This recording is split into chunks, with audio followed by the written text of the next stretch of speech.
Hello and welcome to this lecture on alcohol use during adulthood, calculating blood alcohol level and the ability to drive.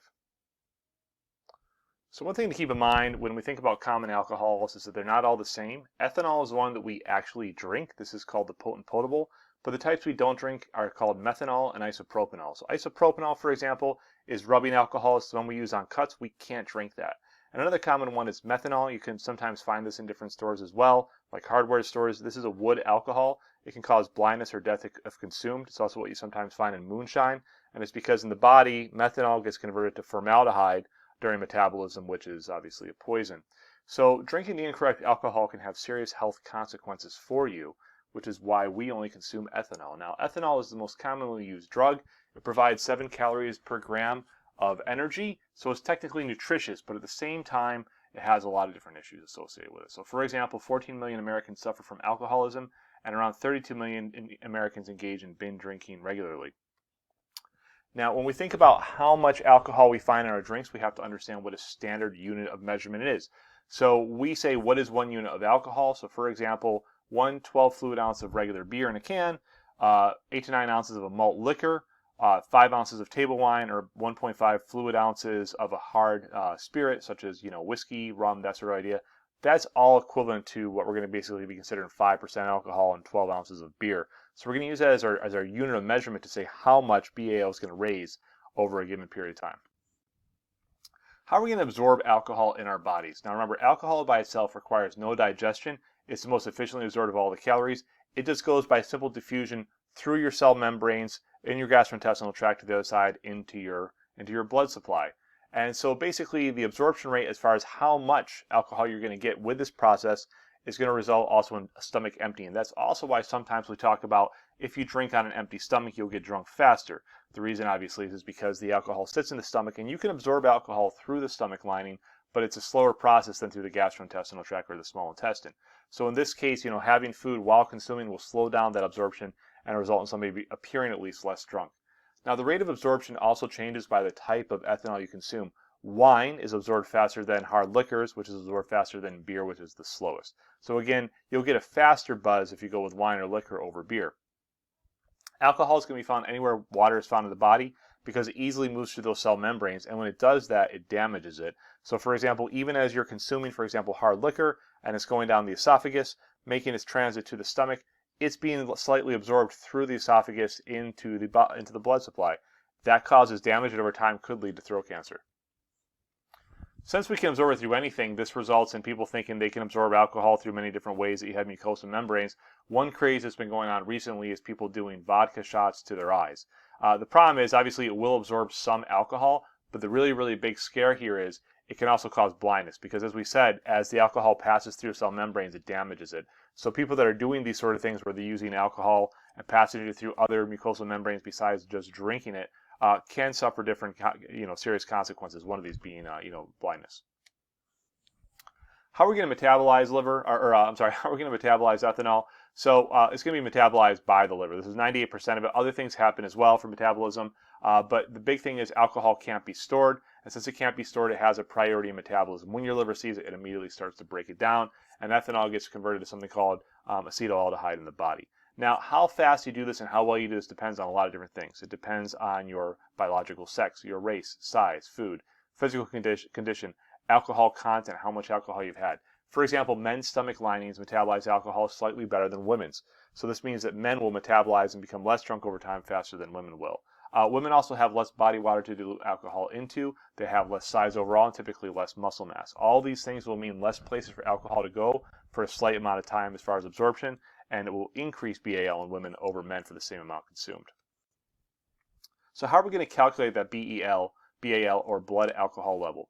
The basic idea is a standard drink raises your BAL 0.02%, and that the liver processes on average 1 drink per hour. So for example, if we take an example of somebody named Kevin, if Kevin drank 5 beers at 8 p.m., his BAL would simply be 0.02% times 5, which in this case would be 0.1% BAL. That's pretty high. This guy's drunk, right? He's over the legal limit to drive, but then we have to say, like, what happens if he waits a few hours? So imagine from 8 p.m.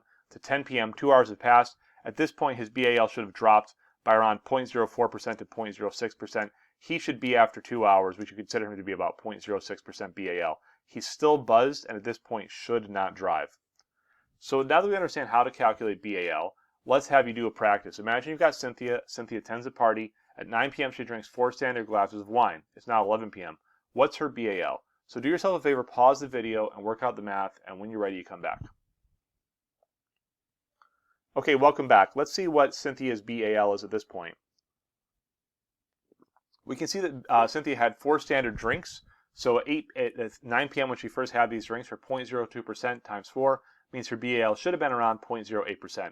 But now 2 hours has passed. So that should lower her BAL 0.04% total. So her standing BAL should now be 0.04%. So at 11 p.m., Cynthia's BAL should be 0.04%. She's at the legal limit in most states, but if she's still buzzed, she shouldn't drive. So if she's feeling any sort of buzziness, then that means that she shouldn't be driving.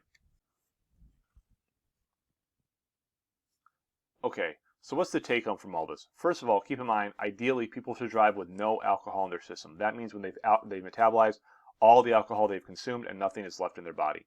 Secondly, nothing can speed up metabolism of alcohol. Only time can do that. Your liver can only process 1 drink per hour. So even if you drink coffee, go for a run, go for a walk, take a cold shower, anything at all, nothing is going to speed up alcohol metabolism. Only time can do that for you. Why does all this matter? Well, according to the Centers for Disease Control and Prevention, around 30 people die in alcohol-related crashes every single day. In 2009, 11,000 people were killed in alcohol-related car crashes. And in 2009, over 1.4 million drivers were arrested for driving under the influence of alcohol or narcotics. It's a big problem, driving while drunk. It's a big problem driving while buzzed. So we know this is a big concern, and obviously people die. But in addition to that, there's obviously an economic cost as well. So for example, DWI conviction or driving while intoxicated, which is really the same as DUI nowadays, driving under the impairment, is a very costly thing. So for example, here in New York State, getting a DWI or DUI will cost you on average $10,000 to $30,000. So if the idea of loss of life isn't significant enough, the cost that's going to cost you personally to do this should also push you over the finish line to say, I shouldn't be doing these things. Keep in mind, in addition to this, you're going to lose your license. It could be gone for years during this process. When you get your license back, insurance is going to cost a lot more.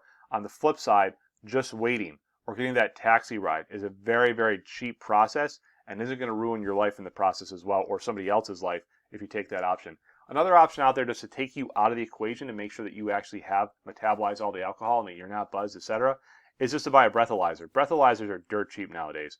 So the ones the cops like to use a lot are called Alcohawks. They cost about $100 on Amazon, but you can buy a keychain breathalyzer nowadays for under 40 bucks. So if you're not sure, it's a great thing you can just leave in your car, go to your car when you get in it, use the breathalyzer. If you still have alcohol in your system, it means you're taking a cab home. And it's a really easy way to take yourself out of the equation and instead look at it objectively instead of subjectively. Keep in mind also, in addition to driving while drunk, the new thing that we have to worry about is driving while texting and driving while using your cell phone. A lot of data has been coming out on this recently, and what we found is that texting and driving gives you the reaction time of a drunk driver.